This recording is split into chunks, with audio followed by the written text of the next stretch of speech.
Greetings viewers and welcome back to the channel. In today's video we've got another tool video, this time a head-to-head, one I'm sure that you guys would love to see. The king of torque, Milwaukee versus Snap-on. Alright, so the Snap-on CT9010 Monster Lithium 3/8 brushless impact versus the Milwaukee 2960 mid-torque fuel brushless impact. 600 foot-pounds of breakaway force, 325 foot-pounds of breakaway force, 240 foot-pounds working, 550 foot-pounds of working torque.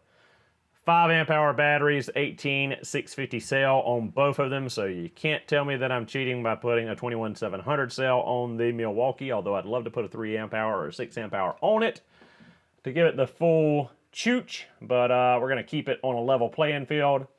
And let's take a look at each one individually, go over some specifications of each, and then we'll take them out and test them on real-world applications to see the strength of the two. We know the Milwaukee is stronger on paper, but how will the Snap-on fare in competition with something that has basically double the power? All right, guys, let's go big or go home. There's a storm rolling in and I don't have much time to film this video. So we've got the Mac Tools truck here, 1-inch lug nuts here. We've got a 1-inch deep well Snap-on socket. So as you see, this socket is absolutely brand new and unused, never been run on an impact before. We're gonna let the Snap-on go first because 240 foot-pounds versus 600. We have a fully charged 5 amp hour Snap-on battery in reverse, and we are on power mode 3 all the way up. So let's see what it'll do.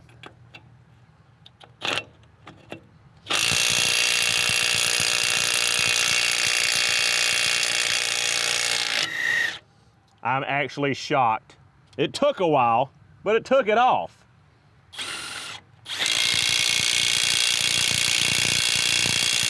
So let's hammer that back on there as tight as the Snap-on will get it. Now let's switch over to the Milwaukee. We're in power mode 3, which those of you that do not know, power mode 3 is maximum on the Milwaukee. The 4th mode is the auto stop feature. It doesn't give any more power. We have, again, a fully charged 5 amp hour battery, same as the Snap-on. So let's see what it'll do against that lug. It took it right off like nothing. The Snap-on put it on for as hard as it could put it on, and the Milwaukee took it off effortlessly. The Snap-on had to impact on it for a few seconds before it started to move. Let the Milwaukee put it on there full strength, and let's see if the Snap-on will take it off any easier.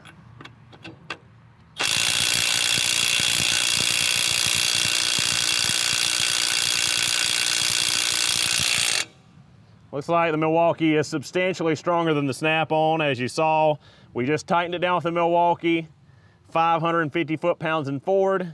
We got 240 on the Snap-on in reverse. Hammered for quite a while and didn't move that. Let's give it a little bit more.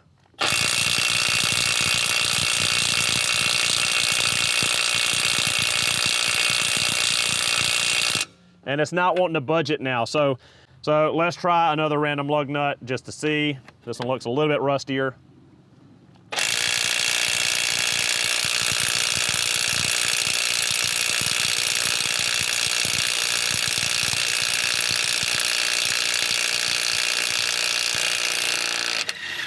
And look at there, the Snap-on eventually took it off. That was a lot of hammering and a lot of work.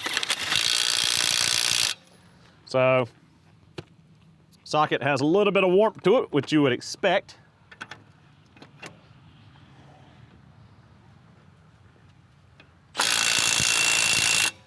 Let's look at these other three. This one's a lot rustier, pretty much the same rust level as this one was.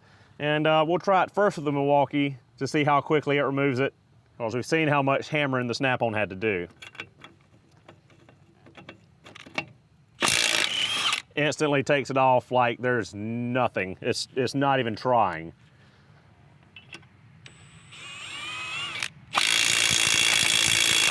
Got to remember to come torque these down before I drive this thing. So anyway, that's like absolute power test right there. Let's go see some more real world applications between these two guns and their power output level. All right, guys, here's one for you. We've got an FA20 BRZ engine. This is a 22 millimeter crankshaft pulley bolt in 3/8 inch. I know a lot of you have seen the video I did on comparing the snap-on and the Mac socket on the crank pulley bolt on the Outback EZ30 engine. So this one, we're going to use the snap-on socket on both. Quick note, after doing the lug nuts, those 1-inch lug nuts, the snap-on is generating quite a bit of heat compared to the Milwaukee that is still absolutely cucumber cool to the touch.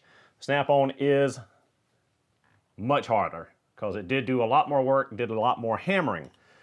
We are still at 4 bars, fully charged on the battery, and we are still on power mode 3 in reverse. So let's see what it'll do against this crank pulley bolt. We also see the illumination from the single LED light right above the trigger.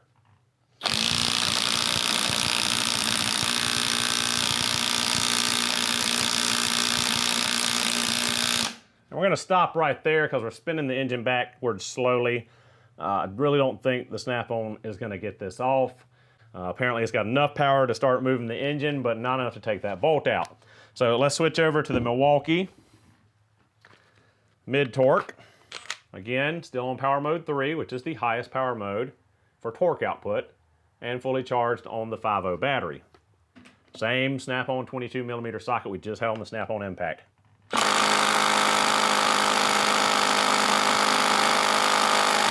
And even the higher output Milwaukee gun is not taking that bolt out. So this is still a task that's kind of outside the scope of what you would even do with 3/8 inch impact.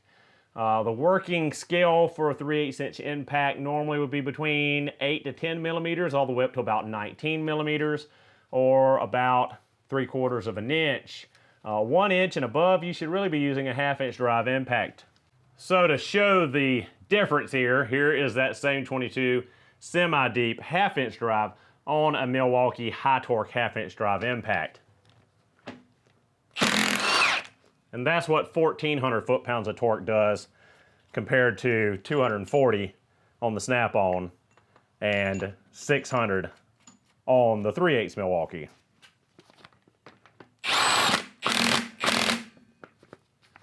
Always a difference. And that's just a quick little example of why you should always appropriately size the tool for the work. So back with the snap-on now, let's look at some appropriately sized work for a 3/8 inch impact, which would cover around 8 millimeters all the way up to 19 millimeters. So up to about 3/4 in SAE.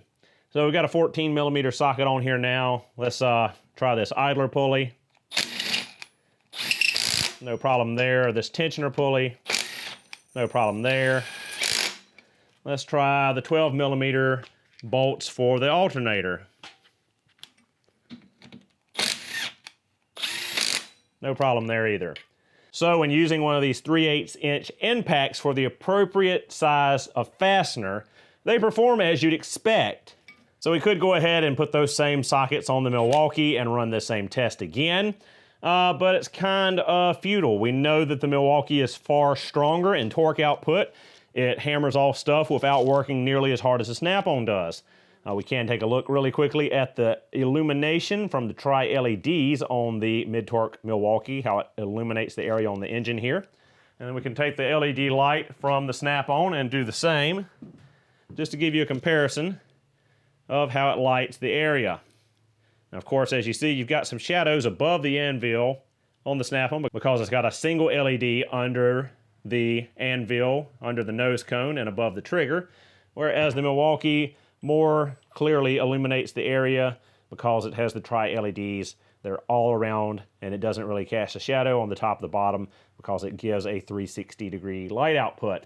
Also, if you notice the light temperature from the Milwaukee, it uses their TrueView LEDs. It's more like natural sunlight, where we compare the snap-on, and it has more of a bluish tint to it. It's more of a cooler color on the light temperature scale. All right, guys, so let's take a little bit closer of a look at the CT9010 from Snap-on. As I said before, this is the new brushless 3/8, new in air quotes, relatively speaking.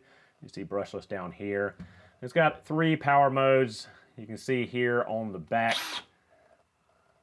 3-bar, lowest setting, medium, and full blast. In that we have 3,500 blows per minute.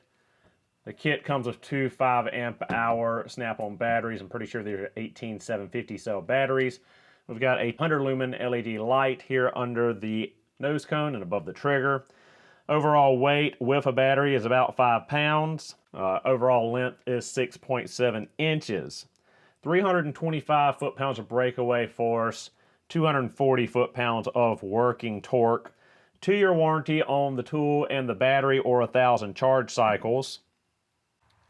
And as far as the list price is concerned, the CT9010 is a kit that is the 3/8 gun, 2 of the 5-amp-hour batteries, charger, and that is $799.95. So let's take a closer look at the Milwaukee now. As you can see, I've already put on the protective black boot. I run the boot on all of my Milwaukee tools, all the tools that they have the boot for, to keep from getting scuffed up, scratched up. So overall, the tool's weight is 3.4 pounds. That is without a battery. 600 foot-pounds of nut-busting torque, 550 foot-pounds of fastening torque. It has 3 different speed settings, 0 to 1,250 RPM,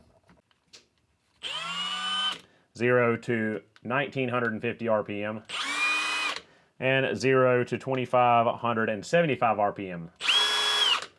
There's also the 4th mode, which is the auto stop mode. This lets you run in a fastener, and it will stop spinning the fastener and not impact on it as soon as it touches, makes contact. Also, if you're removing something, say a lug nut, it'll break loose with full force and then slow the nut down so it doesn't fly off of the stud. So really nice feature there in its 4-mode selector.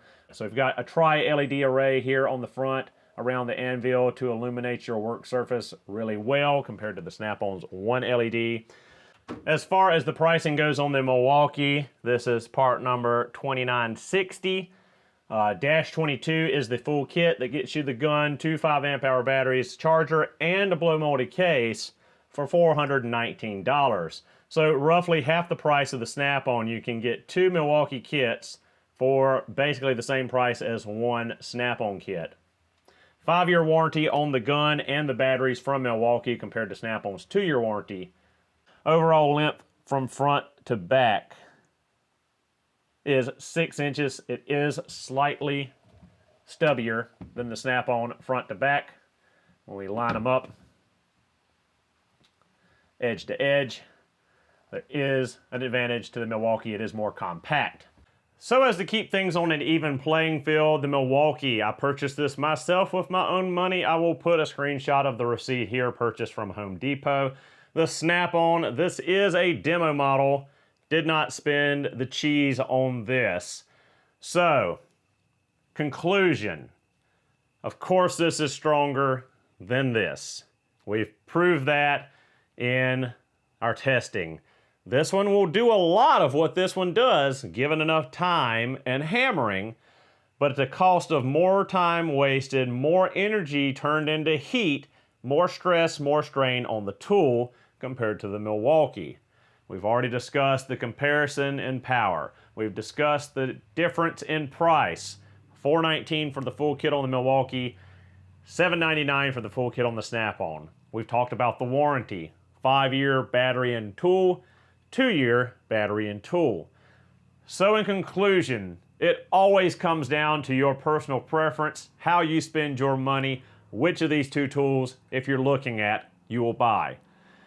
Can I, in all honesty, explain why this tool has half the power, half the warranty, and double the price of this tool? I honestly can't. Why anyone would buy this tool over this tool right now today, I don't understand. You can get 2 full kits, 2 guns, 4 batteries, 2 chargers, and 2 cases for the same money as 1 gun, 2 batteries, and a charger, and no tool bag. They don't even give you the tool bag with these anymore. Come on, Snap-on. You know I'm not a Snap-on hater. You see my big epic wall of Snap-on boxes. You've seen that they're full of Snap-on tools. but the snap-on power tools are just straight disappointing. I was surprised, as you saw in the test with the 1-inch lug nut. It did shock me. I didn't think it would honestly do it. But the value for your dollar, I just don't see it in this tool. I do see it all day long in this tool. So there's your as honest and unbiased review between the two as I can give. I know a lot of people accuse me of being a Milwaukee fanboy, and a lot of people accuse me of being a Snap-on fanboy. But I can still try to give you factual information and partially unbiased review of the two. And based on the factual information, again, the Milwaukee is hands down the winner. Take it with a grain of salt. Thank you guys for watching. Hope you enjoyed the video, and I will see you in the next one.